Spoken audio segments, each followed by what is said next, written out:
Here in America, if your name is Bush, there's a good chance you're a politician. So what's it like growing up in the Bush family, surrounded by former presidents and a current presidential candidate? George P. Bush is Governor Jeb Bush's son, but he's also U.S. Navy Reserve officer, and he is the commissioner of the Texas General Land Office. Commissioner George P. Bush goes on the record from Austin. Good evening, Commissioner. Good evening. Commissioner, is there a way to describe what it's like to grow up with a grandfather's been president, an uncle's been president, and whose father now is a candidate for president? Well, it's a lot more normal than maybe your audience would be led to believe, because we are as normal of a family as it gets. We're more likely to talk about fantasy football teams than just about anything else going on in the political world. But we all love each other, we support each other, and we're all out there working hard for my dad. Well, it's a very big family. I'm curious, growing up, was your father or your mother the disciplinarian in your family? A little of both, both in Spanish and English. So I've received a little bit of discipline in a bicultural, bilingual way.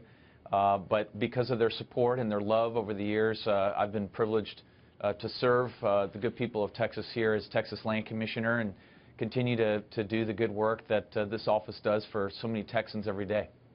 In addition to being the Land Commissioner in Texas, I want to talk about your military experience. You served in the Navy, is that right? Are you in the reserves now? Still in the reserves, that's correct. And what did you do in the Navy? You went overseas?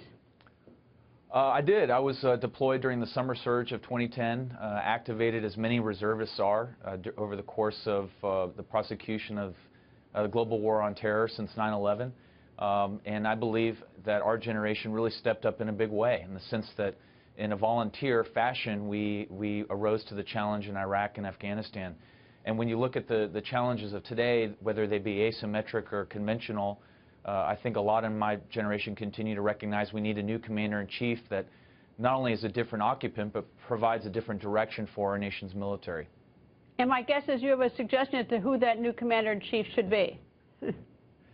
Absolutely. I think my dad would be the most qualified commander-in-chief, and there's data that shows that the American people agree with that sentiment. He's laid out a bold and strong agenda dating back to August, where he spoke at the Reagan Library with respect to that outline, whether it was taking on ISIS at the time before the Paris attacks, and also taking on the conventional threats of the 21st century.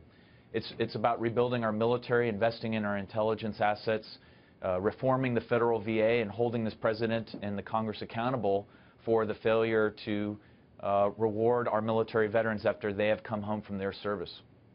You are an elected official. I'm curious where you got the bug to be a politician. Was it growing up in your father's household, or was it in 1988 when you introduced your grandfather at the Republican National Convention? Well, it was all of the above, you were really 12 helping then, out. Right? Were you 12 at the time? That's correct. Helping out my grandfather, my uncle, and my dad, I had a chance to see behind the scenes what public service is about. And make no mistake, it's always a challenge, time away from family and friends.